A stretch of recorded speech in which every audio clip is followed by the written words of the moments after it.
आइए बढ़ते हैं आगे। कल बंगाल में तीसरे चरण के लिए वोटिंग होनी है, लेकिन उससे पहले किस तरह की जुबानी जंग वहां पर दिखाई दे रही है, आइए रुक करते हैं इस खबर का।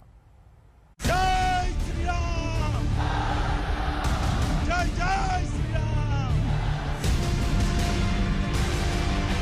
आसोल परिवर्तन लाना है, यहाँ पूर पहाड़ से कमल खिलाना है।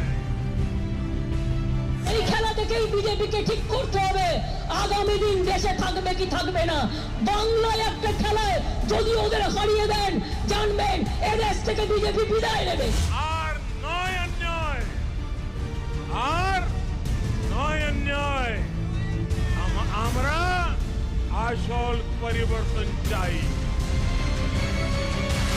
বাংলা শাসন করবে না, বাংলা শাসন করবে, गुजरात बांग्ला शासन करबे ना, मोदी बांग्ला शासन करबे ना। ममता जी की सरकार को उखाड़ फेंकेंगे और लाखों सोनार बांग्ला का बनाएंगे। मोदी जी ने जो पैसा भेजा ये तृणमूल कांग्रेस के गुंडे खा गए।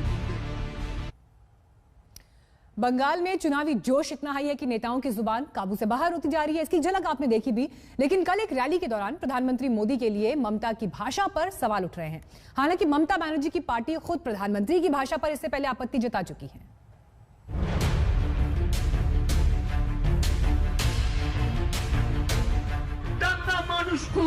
बीजेपी 3 गुण এটা মাথায় রাখবেন, তাই ওদের একটা ভোটও নয়। বল ইঞ্জিন ले आएगा, उसके জিজ্ঞেস করুন তো দিল্লিতে তো ডবল ইঞ্জিন নিশ্চয়ই তো আছে। এই খেলা থেকেই বিজেপিকে ঠিক করতে হবে আগামী দিন দেশে থাকবে কি থাকবে না। বাংলায় একটা খেলায় যদি ওদের হারিয়ে দেন জানবেন এই দেশ থেকে বিজেপি বিদায় নেবে। বাংলা শাসন করবে না, বাংলা শাসন করবে, গুজরাট বাংলা শাসন করবে না, মোদি বাংলা শাসন করবে না। নরেন্দ্র মোদী সরকার মনে রাখবেন একটা ইনকম্পিটেন্ট সরকার, একটা করাপ্টেড সরকার, একটা দাঙ্গাবাজ সরকার। এর দাম কত এখন? 950। উজালা দেবে বলেছিল, সবাইকে উজালা দেবে, উজালা হয়ে গেছে। चुनावी बयानबाजियां वैसे तो हर बार तीखी और जहरबुझी होती हैं, लेकिन बंगाल के चुनाव में नश्तर जैसे बयानों की कुछ ज्यादा ही भरमार है। तृणमूल खेमा हो या भगवा खेमा, एक दूसरे पर आरोप पढ़ने की होड़ कुछ ऐसी है कि नेता सारी सीमाएं लांघने को तैयार हैं। रविवार को चुनावी रैली में मुख्यमंत्री ममता बनर्जी के तेवरों ने एक बार फिर जोर मारा। निशाने पर रहे प्रधानमंत्री मोदी और गृह मंत्री अमित शाह। गुजराटे तुम्हारे हाथे कत लोक खून হয়েছে, দিল্লিতে কত লোক খুন করেছো, উত্তরপ্রদেশে কত লোক খুন করেছো, আসামে কত লোক খুন করেছো। তুমি হয়ে গেলে দেশপ্রেমী আর আমরা হয়ে গেলাম দেশদ্রোহী। वाह वाह वाह वाह। दरअसल गृह मंत्री अमित शाह ने एक दिन पहले ही टीएमसी पर आरोप मढ़ा था कि इसके नेताओं को देश से प्यार नहीं है। इसी पर भड़की ममता ने जवाब में केंद्र सरकार पर कत्ल करवाने का ही आरोप मढ़ दिया।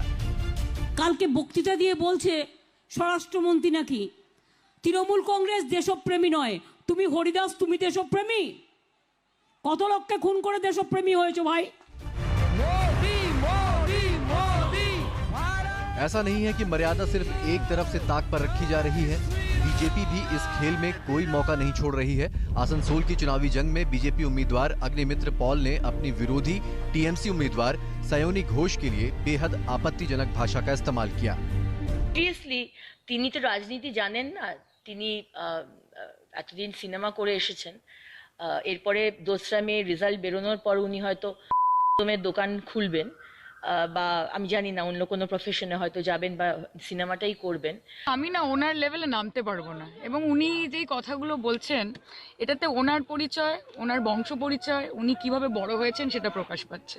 উনি তো আমাকে বাচ্চা বাচ্চা বলতেন, উনি আমার থেকে এত বড় হয়ে উনি নিজের পেটি পলিটিক্স যেটাকে আমি বলি, আমি ওনাকে অনেক বেশি সফিস্টিকেটেড ভাবতাম, কিন্তু যত দিন যাচ্ছে আমি দেখতে পাচ্ছি যে উনি খুব নিম্ন রুচি এবং নিম্ন মানের পলিটিশিয়ান। কাজে ওনাকে নিয়ে কথা বলে আমি নিজের স্ট্যান্ডার্ডটাকে লো করবো না। बंगाल में ममता बड़ी लड़ाई लड़ रही हैं और लड़ाइयां लड़ने का उनका अंदाज हमेशा से बेहद आक्रामक रहा है। चाहे वो जुबानी हथियार हो या सड़क पर संग्राम, ममता अपने रुख को लेकर कभी असमंजस में नहीं रही। उनके मुकाबले में बीजेपी जरा भी पीछे नहीं रहना चाहती। जंग के इसी जोश में दोनों तरफ से जुबान पर काबू खोता जा रहा है। आसनसोल से अनिल गिरी के साथ आज तक ब्यूरो। प्रधानमंत्री मोदी कई रैलियों में ममता बनर्जी को खास अंदाज में दीदी और दीदी कहकर संबोधित करते रहे हैं। टीएमसी इसे अपमानजनक बता रही है और ये कह रही है कि बंगाल की महिलाओं का सम्मान इससे जुड़ा है।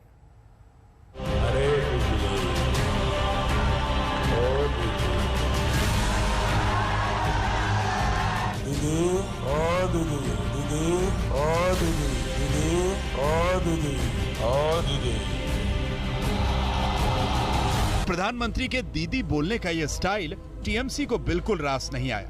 पार्टी के नेता भड़क गए। कोलकाता में महिला नेताओं ने प्रेस कॉन्फ्रेंस कर प्रधानमंत्री की शैली की नकल उतारी और समझाया कि आखिर क्यों पीएम की ये शैली गलत है। আমার পাশে শশীদি বসে আছেন, আমি ওনাকে বলছি বা কোথাও গিয়ে বললাম, শশীদি আপনি কেন এটা করেননি? ঠিক আছে, এবার যদি আমি বলি শশীদি ও শশীদি আপনি কেন এটা করেননি, আপনার তো এটা করা উচিত হয়নি, ও শশীদি আপনারা বলুন ডিফারেন্স আছে কিনা। टीएमसी ने आरोप लगाया प्रधानमंत्री महिला मुख्यमंत्री का अपमान कर रहे हैं, प्रदेश की महिलाओं का अपमान कर रहे हैं। मुख्यमंत्री के लिए जिस टोन का इस्तेमाल किया जा रहा है उसकी उम्मीद प्रधानमंत्री से हरगिज नहीं की जा सकती। प्रधानमंत्री, देश के प्रधानमंत्री, इस राज्य के मुख्यमंत्री जिसको सब बहुत स्नेह से दीदी बोलते हैं, उस दीदी शब्द को किस तरीके से जो है हम लोग बंगाली में बोलते हैं टोन मारना या टिटकरी मारना या कमेंट देना जिसको कहते हैं, और कहते हैं दोबारा मुझे कहने में भी शर्म होती है जिस तरीके से जिस अंदाज में दीदी ओ दीदी, जिस तरीके से दीदी आप कहाँ हैं, दीदी आप सुन रहे हैं ना, ओ दीदी, इस शब्द को इस तरीके से प्रयोग करके दीदी का अपमान करना पश्चिम बंगाल की महिलाओं का अपमान है, देश के महिलाओं का अपमान है। दीदी वो शब्द है जो बंगाल की सियासत में ममता बनर्जी की पहचान है। बंगाल में ममता दीदी के नाम से ही पुकारी जाती है, लेकिन जब पीएम मोदी उसी शब्द और सम्मान को व्यंग वाक्य में लपेटकर ममता बनर्जी के लिए इस्तेमाल करते हैं, ओ दीदी, तो टीएमसी को यह अपमान लगता है। टीएमसी सांसद महुआ मोइत्रा ने इसे सड़क छाप भाषा कहा। टीएमसी सांसद डेरेक ओब्रायन ने ट्वीट किया, पीएम का ये टोन ममता के साथ बंगाल की महिलाओं का अपमान है। तो बीजेपी ने पलटवार किया, कहा टीएमसी अपना आपा खो चुकी है। प्रधानमंत्री जी ने तो पूरी इज्जत के साथ बहन को आदर सूचक ढंग से ही कहा है, लेकिन टीएमसी अपना आपा खो बैठी है। TMC has lost the mental balance, और वह अपना आपा खोने के साथ साथ क्या इशू उठाना, क्या नहीं उठाना, क्या बोलना, क्या नहीं बोलना, इसमें विवेक बहुत कम रह गया है। बीजेपी की बढ़ती ताकत से बेचैन ममता ने घरेलू और बाहरी का ऐसा दांव चल दिया है जिसकी काट बेहद मुश्किल है। अपनी पहचान, संस्कृति और अस्मिता को लेकर पश्चिम बंगाल के लोग बेहद सजग और संवेदनशील हैं। वहीं बीजेपी बार बार बंगाल की जनता को ये याद दिला रही है कि उनकी पार्टी की स्थापना एक बंगाली यानी श्यामा प्रसाद मुखर्जी ने की थी। वैसे ये अपमान बनाम सम्मान की लड़ाई तीसरे चरण से किसे फायदा पहुंचाएगी और किसके हाथ हताशा लगेगी, ये तो 2 मई को ही पता चल पाएगा। सूर्याग्नि रॉय और अनुपम मिश्रा के साथ आज तक ब्यूरो। फिलहाल हम रुक रहे हैं ब्रेक के लिए, फौरन लौटेंगे, देखते रहिए आज तक।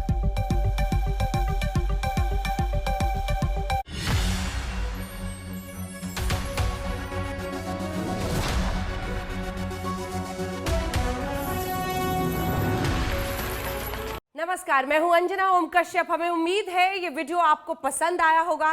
लेटेस्ट खबरों के लिए यूं ही देखते रहिए आज तक, और इस वीडियो के पसंद आने पर लाइक, शेयर एंड सब्सक्राइब करना ना भूलें।